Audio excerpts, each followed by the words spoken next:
ipakulong mo yan! Kasuhan mo yan si Tuta Soto! Pangarap ni Hontiveros ay maglalaho na. Punta yung taas kasi ng pangarap eh. Gustong maging Pangulo ng Republika ng Pilipinas. Paano na po ito? Maglalaho na po ito na parang bula dahil nilaglag na po si Veros ng tropang Pinklawan ni Leni Robredo. Aray ko iyak. Wala talaga, di ba sinabi ko sa inyo? Ayaw ng mga Pinklawan kay Hontiveros. Kaya ang resulta, nga. Salamat kaayo, Mr. Chair. Siyempre, meron pang isang ambisyoso, no? Mataas din ang pangarap nito. Gusto rin ito maging Pangulo ng Republika ng Pilipinas. Kaya atat na atat ma-impeach si Vice President Inday Sara Duterte. Kaya ngayon sasampahan po siya ni Atty. Ferdinand Topacio itong si Tuta Soto ng indirect contempt. Ito ay may kaugnayan sa pag-question ni Tuta Soto sa desisyon ng Korte Suprema patungkol po sa impeachment labang kay Vice President Inday Sara. Yung unang impeachment na diniklarang unconstitutional. Aray ko, Tuta Soto! Dapat lang sampahan po yan, kasuhan po yan eh. Kasi nagkakalat ng lagim eh. At pakinggan rin po natin, kawawa naman po itong si Senador Marcolita, pinagpiestahan sa social media, mainstream media, putyang ina, no? Na-splice yung video niya at ngayon pinapalabas na di umano'y ipamimigay, isusuko ni Senador Marcolita ang Kalayaan Group of Violence. Ang problema nga po kasi nga na-splice yung video eh. Nilinaw po ngayon ni Attorney Rodante Marcolita, attorney man yan. Pakinggan po natin yung kanyang paliwanag kasi nga pinutakti po ito. Magandang gabi po, palike po muna, pa-share, pa-subscribe. Pakipindot po ang inyong notification bell upang lagi po tayong updated sa ating mga video. Pangalawang YouTube channel ko po, Bisdak Historiador. Paki-subscribe. Saka. Okay, unahin po muna natin itong si paglaglag, no? Paglaglag kay Hontiveros ng tropang Pinklawan. Kasi 2 taon na lang, wala nang 2 taon eh. Ay start na naman ang eleksyon para sa 2028. Ito ay presidential election. Naguguluhan nga ang mga Pinklawan, Dilawan, Bubonistang Tanganista kung sino po yung pangtapat nila, no? Kaya Vice President Inday Sara na mismong itong si Franklin De Leon ay aminado na malakas talaga si Vice President Inday Sara Duterte. Ang sabi ni Franklin na tambalos-los De Leon na si Inday Sara ang pinakamalakas na kalaban sa 2028 presidential election. Maalala po natin na si Risa Hontiveros ay gusto po siyang tumakbo sa pagkapangulo. Ayan o. Sabi niya, Hontiveros bukas rin posibleng unity with Marcos Jr. If ever lumapit yon ang yon yung magiging subject ng matinding pag-iisip at pag-uusap sa hanay namin. Kasi nga, because of the very different history. So, handa po siya makipag-usap sa kay BBM, Unitim. So ngayon, iba na ngayon. Risa for President, BBM for Vice Presidente. At saka hayagang inamin na rin po ni Risa Hontiveros, talagang gusto niya tumakbo sa pagkapangulo. Ang problema ito yun, sabi ko nga sa inyo. Ayaw po talaga ng mga Pinklawan, kahit na Dilawan, sila Drilon, Teresi, na si Risa Hontiveros ang maging pambato sa pagkapangulo nila. Kasi alam ho nila na si Hontiveros ay matatalo lang, easy to defeat ni Vice President Inday Sara. Kaya ito, nagulat po ako dito sa interview kay Laila Disaba na ito ay taga-ML Party List, Pinklawan man ito, Dilawan din naman ito. Pareho lang namang kulay ang mga yan. No? Ginawa nilang Pinklawan kasi sira na yung Dilawan eh. Iba sila ng iba sila ng kulay pero pareho pa rin mga salot eh. Pakinggan po natin kung sino po ang kanilang pambato sa pagkapangulo sa 2028 presidential election. Aba, hindi po si Veros. Okay, pakinggan natin yung sino. We're not losing hope na magbabago pa ang desisyon ni VP Leni tumakbo ulit sa 2028. Because for me, she's the most winnable among opposition, possible or potential opposition candidates. Why is she the most Winnable daw si Leni Robredo. Saan? Tingnan nyo. Sabi ko nga sa inyo eh. Wala, hindi pasado si Hontiveros. Si Leni Robredo ang kanilang pambato. Kasi sa tingin nila, si Leni Robredo lang ang makatapat. Makakatalo daw kay Vice President Inday Sara Duterte. Puta, malabong-malabo yan. Wala eh. Yung hype ngayon ng mga tao ay gusto talaga nilang maging presidente si Inday Sara. Kita mo naman yung nangyayari kay Bangag. Lalo na ngayon, pinagtulungan si Inday Sara ng mga Dilawan, Pinklawan, komunistang Tanganista ni Baki. Ang tao po ay talagang nandoon sa mga inapi. Simpatiya. Kaya nga ang magpapanalo kay Vice President Inday Sara, revenge vote. Revenge vote talaga dahil, tingnan nyo naman yung ginawa ninyo kay Tatay Digong, di ba? Careless whisper.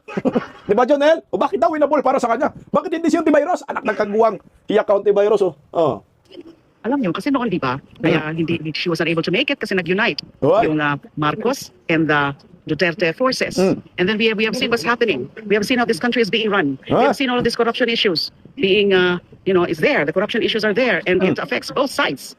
The corruption issues. So, ngayon, siguro naman yung mga hindi bumoto kay BP Lenny noon, ay pagkakataon nila para mag-reflect uli na sa mga pangyayari ngayon sa takbo ng ating ekonomiya, sa takbo ng overall state ng ating bansa, the national affairs. We need somebody like VP Lenny Robredo, who's not only clean but very capable, at yung kanyang advocacy talaga, clean and good governance. Patay sige ng mata ganun, no? Sa tingin mo ba, Laila de Lima, ang mga botante ay buboto kay Leni Robredo dahil ang ekonomiya natin ngayon ay bagsak, puro kurakot?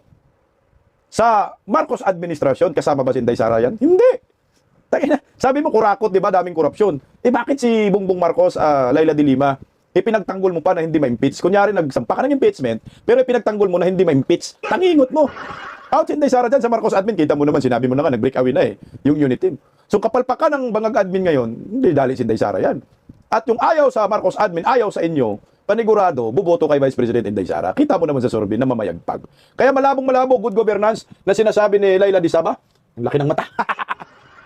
Kay Leni Robredo saan? Nagiging Vice Presidente man. May nagawa ba si Leni Robredo? Wala. Panagbatikos lang kay Vice President, kay former President Duterte. Pero matalino, mabait lang talaga si Tatay Digong. Hindi pinapa-impeach si Leni Robredo. Doon lang din nakita natin na malaki ang respeto ng mga Duterte. Pero sa panahong ito, hindi natin kailangan ng isang Leni Robredo na malamya. Hindi natin kailangan ng isang Leni Robredo na kontrolado ng mga makakaliwang grupo, komunistang grupo. Yung mga yan, putangin na. Nagsawa na tayo sa mga dilawan, babalik pa tayo sa dilawan. Duterte muli, kailangan natin ng Duterte ng ubos kayong mga kurakot kayo. O ito, tingnan mo, isa pa sa patunay. Nang talagang nilaglag na ng Pinklawan, itong si Hontiveros, no chance na. Yung kanyang pangarap maging Pangulo. Hay! Alright, pakinggan natin yung isang artista nito. Will you be endorsing VP Lenny Robredo should she run for president sa 2028? Definitely. There's no question about that. Question about that. Yeah. Sorry, ma'am, why po? Why? Yes. I mean, for me, she is really the best. She's really the best candidate for presidency. So obviously, and I supported her way back when she ran the first time. So definitely, I would support her again. Heard po kasi local po yung gusto niya talaga, or their efforts po to convince her to run for president sa 2028. Let's see. Well, that's up to her decision. Obviously, we respect that. But yeah, and sometimes the best presidents are those that don't want to run. So we'll see. We'll cross the bridge na lang when we get there because right now it's really hard to say. Tingnan mo. Naden Lostre ang si Topacio. Ang binansagang president Nadine Lostre, Nadine pala. Nadine. Ka nang makialam sa politika. Ay sa bagay, artista man yan. Alam mo naman mga artista, nag-endorso pero hindi. Putsang nakatakot-takot nung nakaraang eleksyon, puro mga artista nag-endorso kay Leni Robredo, talo man. Yung nakaraang eleksyon, di ba, 2022. Huwag nyo nang pilitin yan, lalo nang matatalo muli yan. Pero mas maganda para matapos na talaga natin yung kaibangan ng mga Pinklawan-Dilawan kung hanggang saan lang ang kaya nila. Sige, patakbuhin nyo muli itong si Leni Robredo. Para makita natin kung kaya ba talaga ni Leni Robredo tatalunin si Vice President Inday Sara Duterte. Miski yung mga taga yung mga taga Bicol, Duterte yan. Alam naman namin yan. Walang boboto dyan kay Leni Robredo, tsaka walang alam si Leni. May nagawa ba ng Vice Presidente siya? Wala. Meron, paninira lang kay Tatay Digong, pero hindi naman pinapansin ni Tatay Digong. Pero maliwanag po yung usapin natin na nilaglag po dito si Hontiveros ng mga Pinklawan. Ayaw ni Hontiveros, ayaw ng mga Pinklawan na si Hontiveros magiging presidente. Pero humirit si Hontiveros Humirit talaga si Hontiveros. Sabi ng Hontiveros, kung hindi presidente, kahit vice presidente na lang. Pwede na rin naman kay Hontiveros. Bukas pa rin. Ako handa kung iyon ang magiging desisyon ng United Opposition. Bakit ba sila opposition ng opposition? Hindi naman sila opposition. Kasi pag opposition kayo, dapat consistent ang pagbabatikos ninyo dito kay Bongbong Marcos. Hindi yung consistent pagbabatikos ninyo sa mga Duterte. Hindi kayo opposition. Admin kayo, pro-admin kayo. Lulo talaga yung Hontiveros talaga, no? O ayan, nakikiusap. Pwede rin, baka pwede daw, vice presidente. Ang taas talaga ng kanyang pangarap na maging presidente. Pero hindi na nga po magiging presidente yan. Sabi nga ni Atty. Ferdinand Topacio, sabi ni Atty. Topacio, putsangin, yung 12 nga pinagpipilian, hanggang pang 12 siya Pang 11 nga ho Kaya malabo ayan na. So mukhang hihilutin po nila ngayon ang maging pambato talaga nila si Leni Robredo. Kasi sa tingin nila, ito yung winnable, sabi ni Laila de Lima. So, iyak na, Hontiveros! Sabi, meron daw magandang tandem. Tolho. Tolpo at Hontiveros daw. Wala na, hirap po talaga sila na gumawa ng tandem para matibag itong napakalakas na Vice President Inday Sara Duterte. Kung may Nadine Lostre sila, patalastas muna tayo. Di na natin kailangan ng mga artista. Inday Sara, artista na. Meron tayong Katie Duterte. Ayan Nadine, boxing daw. Banat, Katie! Boxing na lang, day. Oh, tingnan mo naman, oh. Ito, next ito, maging mayor sa Davao, ni Kitty. Digong na digong yung mukha ni Kitty, oh. Boxing daw, ano? Nadine, boxing daw. Ano sinabi ko, Norin, Nadine? Putang ina, hindi kasi ako pang showbiz. Sorry, Nadine Lostri. Okay na yan, dayo. Boxing na lang daw. Ito, pakinggan rin po natin yung banat ni Atty. Ferdinand Topacio. Ito rin, may pangarap din to maging pangulo, itong hinayupak na Tuta Soto eh. Kaya nga, ano yan, kaligaga eh. Gusto niyang ma-impeach si Vice President Inday Sara eh. Excited na daw siya na ma-impeach si Vice President Inday Sara at babanatan daw nila sa impeachment court dyan sa Senado eh. Kaya bilib din ako ng mga plano nila eh. O ito, bago natin pulpugin itong si Tuta Soto na todo, pakinggan natin si Atty. Ferdinand Topacio. Kasi magsasampa daw sila kasama ng mga kasamahan niyang mga abogado, baka sila ni Atty. Harold Respicio, Jing Paras, Atty. Virgilio Garcia, yan, grupo nila, magsasampa umano ng contempt and direct contempt laban po dito kay Tuta Soto sa Supreme Court. Ito ay may kaugnayan nga sa hindi po nagustuhan ni Tuta Soto ang desisyon ng Supreme Court sa pagbasura ng nakarang impeachment laban kay Vice President Inday Sara at idiniklara nga ho ito na unconstitutional. Kaya ito, may plano na po silang sampahan ng contempt and direct contempt itong si Tuta Soto. Naku, tama lang po. Patikimin natin to ng kaso sa Supreme Court. Narito, pakinggan natin po. Tingin ko ay nagpo-posturing para magka-presidente. Si Senator CSP Tuta Soto. Actually, lifelong ambition na po niya yan magpresidente. Kanya lang po, alam nyo, dapat po yan, may nagkikwento po sa akin na dapat yan ang vice president ni GA noong magre-re-election siya ng 2004. Ngunit, ang nangyari po ay nasilat sapagkat noong nag-raid po yung PIDEA sa bahay ng isang drug lord, ay mayroon pong isang nahuli roon na armadong tao na noong chinek ang background ay isang police na officially assigned as security ni Senator Soto. Uy, bago to! Tuta Soto, meron palang ganon? No? Ang inumin, security ni Tuta Soto, durugista. Now we know. Kaya pala galit sa mga Duterte itong mga hinayupak. Pare-pareho pala sila ng takbo ng utak ni Bangag, mga pulbos laber din pala. Pare-pareho talaga.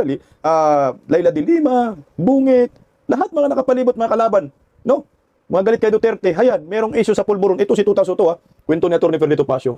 So nagkaroon ng skandalo, he was dropped, kaya lang dapat vice president na yan. Ngayon, since there is a vacuum, walang mamanok ang Malacanang against sa Sara Duterte, yun ang pinupuntirya niya kasi at nagagalit siya na hindi natuloy yung impeachment ni Sara Duterte. At actually, ang kanyang mga remarks laban sa Supreme Court ay nakakabastos na ng Supreme Court. Kaya kami nga po, yung grupo namin ay nagbabalak na maghain ng petition sa Supreme Court to cite him in indirect contempt. Sapagkat yung mga sinasabi niya po laban sa Supreme Court ay goes beyond legitimate expression and yung permitted na dissent against the ruling of the Supreme Court. Alam niyo po, hindi naman Tama yan! Nako!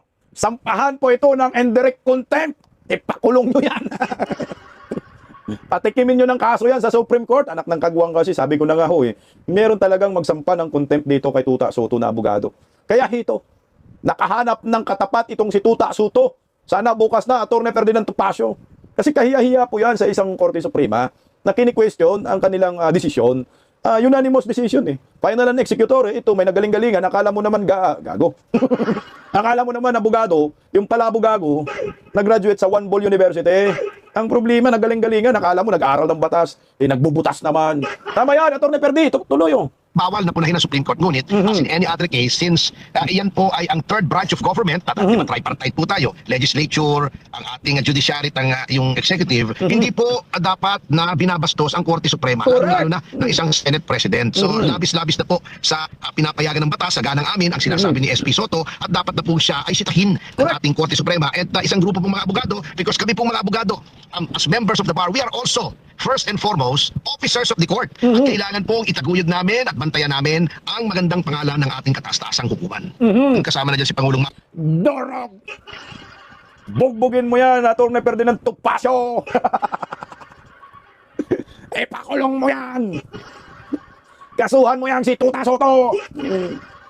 Di yari kayo ngayon, nakahanap kayo ng magaling na abogado na tatapat sa inyong kayabangan. Kasi alam mo natin na ang mga lus-lus na mga to, akala mo naman ay entitled at sila ang nagmamayari ng Pilipinas at sila ang batas. Bendalo ika nga Kaya ang taong bayan, iirita na rin kasi hindi ho nila sinusunod yung tamang proseso. Mga mambabatas nga dapat sumunod sa batas, yung pala ay mambubutas.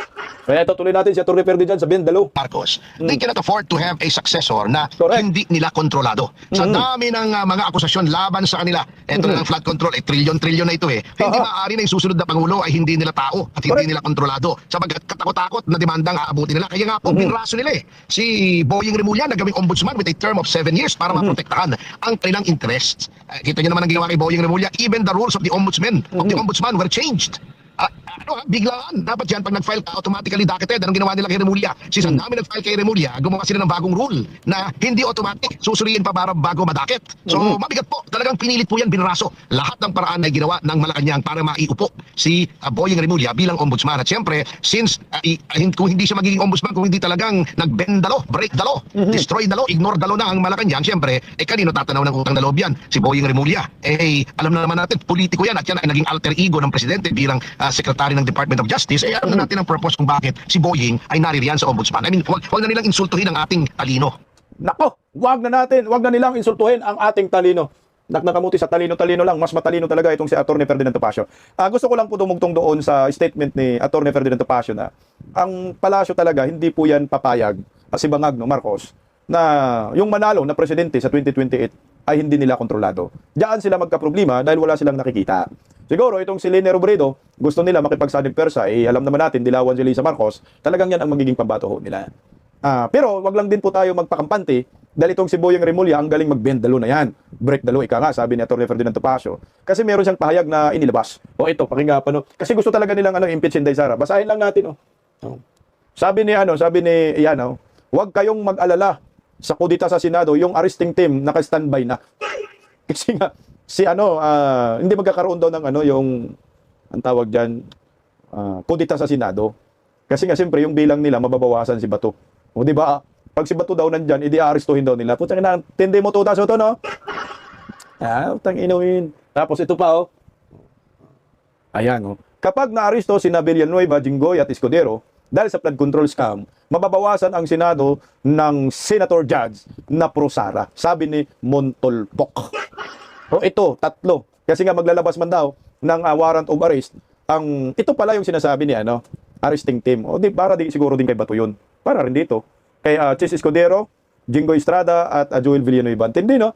So, 4 na pro Sara Duterte yung gaguhin nila. Kaya pag ma-impeach si Vice President Inday Sara sa Kamara, pagdating sa Senado, magiging kulang na ang numero ni Inday Sara. Kasi si Jinggoy, si Chis daw, at saka si Joel Villanueva, kasama si Bato, ay ipapaaresto ni Boying Remulla, anak ng Kagwang Bunying. Tingnan mo yung laro ni Boying, no? Laro ng Markademonyo. Alam nyo, ako naniniwala po ako na hindi yan magtatagumpay yung kanilang mga plano kay Inday Sara. Pero ito huli rin po dito si Jinky Luistro, na yung pangatlong impeachment daw ni Laila de Lima ay yun ang pinaka-shift daw na impeachment laban kay Vice President Inday Sara na pwede ma-impeach si Inday Sara dyan sa Committee on Justice. Mantakin mo Committee on Justice nagsasabi ng ganyan, dapat neutral ka ito yung statement ni Jinky I Luistro. think the safest one is the third one, which is being filed The one filed within, today. the one filed today because it was filed Feb 6 onwards and it is within 10 session days then, counting from January 15. Yeah. So even if you consider the February 15, the January 15 or the February 6, papasok parehas itong third complaint. So I think this is the safest complaint if we are thinking about the possible complications which are brought about by confusion on the lapse of the 1-year prohibition period. Yeah. Kaya pala pinasampa nagsampa si Laila de Lima dahil alam nila ma-technical yung una at pangalawa. So itong pangatlo, mukhang ito yung pagbabasihan nila na ma-impeach si Vice President Inday Sara diyan sa Kongreso. Ang galing din ninyo, Kaya binanatan po ni Atty. Rowena Guanzon itong si Jinky Luistro. Sabi ni Atty. Rowena, si Luistro isa pa yan. Dapat mag-resign yan. Ito rin ang parehong Congresswoman Luistro na umamin na itinatago niya ang kanyang asawa na inakusahan ng rape. Dapat nang i-surrender. Tama. Dapat nang surrender siya. Mag-surrender. Anong klaseng abogada ka? Abogada ka ba? Dati ka pa raw fiscal. Accused of rape ang asawa mo. Hindi mo pinasurrender. Dapat sa'yo madisbar. Ayan, nasampahan mo na, Atty. Rowena Guanzon, ang disbarment case yan. Kita mo yung script ng grupo na yan? Grabe, no? Gusto po talaga nilang i-impeach si Inday Sara. Mantakin mo, chairman ka ng Committee on Justice, bakit ka naglabas ng payag na ganyan? Na pinaka-shift itong pangatlong impeachment dahil hindi natatamaan sa sinasabi ng Korte Suprema na 1-year bar hold. Kasi ang sinasabi po doon, February 6 kayo pwede magsampa ng impeachment laban kay Vice President Inday Sara Duterte. Kaya tinatrabaho rin ngayon pala ni Boyeng Rimulya ang mga senador. O kung hindi kayo mabubusalan, kung hindi kayo mabibilay sa pera, edi gawang-gawa na lang namin kayo ng kasalanan, kaso maglabas ng warrant of arrest, pa-aristuhin kayo para hindi na kayo makabuto diyan sa impeachment court. Mawawalan daw ng bilang ang senator judge diyan sa impeachment court na pro Duterte. Kitang-kita mo ang galawan ng mga animal, no? Sos, ang gaba dili man magsaba, tuta soto bunyeng bangag.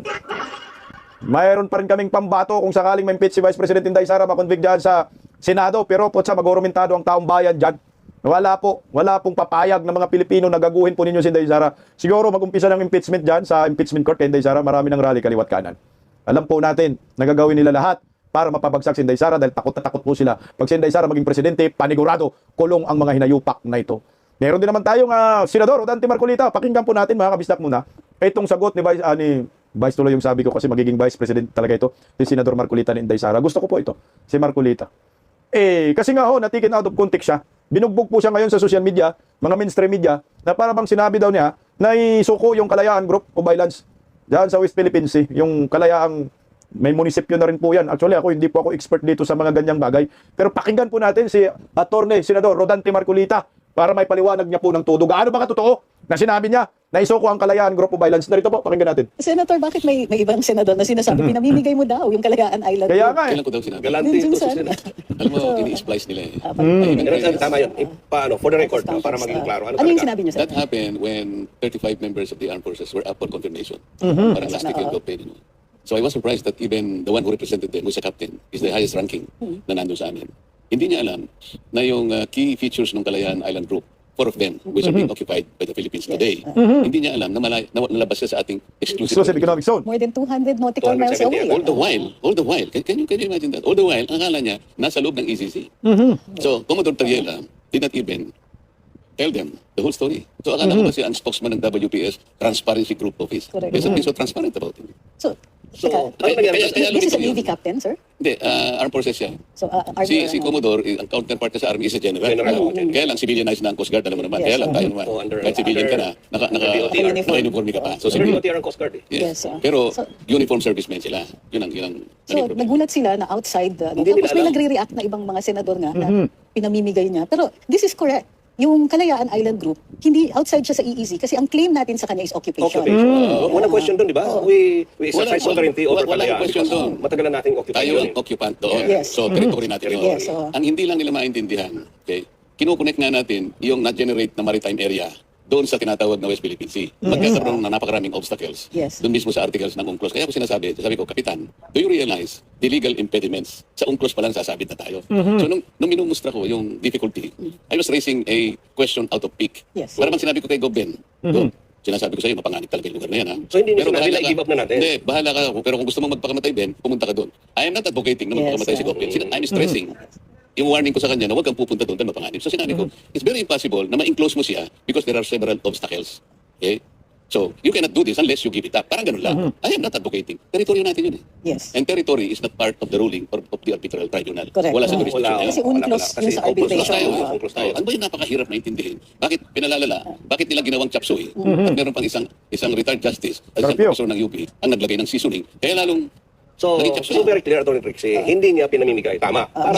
Sinabi ko nga. Hindi rin naman siya, wala rin namang personality si Ang premise ko nga, Senator sabi ko, Pamigay. Kapitan, we have to defend and Yes. protect what is ours, what is legally ours. Correct. Sasamahan kita dyan. We will have to defend it to the last drop. of Including our blood. the KIG. We are referring to the KIG. Yes. Hindi nila kinuha yun. Ang kinuha lang nila, yung pick na sinabi ko na, paano mo gagawin yun without giving it up? I did not say that we will give it up. Why should we give it up? Atin yun eh. So, para sa kaliwanagan, no? So ano pinag-uusapan Mayroong functioning government, local yung government doon. tubig doon ang pinag-uusapan because of the difficulty of enclosing it and connecting it. Correct. And included in the in our- Philippine Sea. So yun naman pala, takampi pala si Senator Marcoleta Ang pinalalakulan natin na nila. atin at walang kaduda-duda yung Kalayaan Island. Oo. Meron Kasi nga, we have a may- functioning local government Yes. unit. We own it. Our sovereignty. Kasi nandun tayo sa atin yan. Yun, dinilinaw lang niya na malayo yan sa EEZ.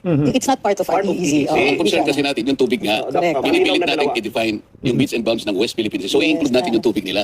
Pag ginawa natin yun, Atty. Tracy, we are appropriating Yes. the high seas. Teka, maano lang ko. Like, na-confirm ba yung mga kapitan? Because they cannot answer. Oo naman, sabi ko, Kapitan, maging honest ka lang. Kung hindi mo alam ang sagot, Okay I lang will not yan. take it against you. Yes, Gusto ko lang sabihin sa'yo, yung Pag-asa, for example, which is also called internationally as Tito Island, is 227 away from the EEZ. Labas talaga. And most of them are more than 200 nautical miles away. Oo. O paano yan? Ang pinagdidebatehan pala yung exclusive economic zone, 200 plus nautical miles. Kung susundin daw natin yun, hindi talaga. Medyo hindi sakop natin. Pero nga, ang titulo natin dyan sa Kalayaan Group of Islands ay occupancy. So wala pa talagang parang na dokumento na atin talaga yan. Pero tayo ang nag-occupant. So lumalabas, soberanya natin yon. Pero pagdating sa pinaka-dokumento, parang titulo, wala pa. Anak ng kagwang. Tuloy, attorney. Para may alam kami. Ang nautical miles for the EEZ is counted from our baseline. Archipelago.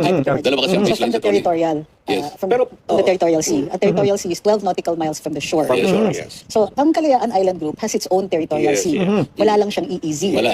Sinabi yun dun sa arbitral decision. Yes, arbitral yun lang. decision. So, pero bakit ba na may misinterpret ka, Idol? Hindi, Bakit ka yung iba misinterpret? siguro, Or, hindi ako, sinasadya nilang i-misinterpret kasi hindi nila talaga masolve yung conundrum. Totoo naman na nahihirapan. Can you imagine? 14 years after the administrative order in 2012 was issued by President Pinoy, ordering the NAMRIA to prepare the maps and chart in consultation with the DFA to submit it to the office of the UN Secretary General because that is the only way to That's part of notify the whole world Yes. that you have a claim. yes. That's part of the UNCLOS. Ano ginawa ba ng NAMRIA? Wala. And Ba't two, hindi nagawa? 2 years ago, siguro November 2024, sabi ng NAMRIA, we will produce the Philippine map with the West Philippine Sea soon. That was 2 years ago. So, meron ba?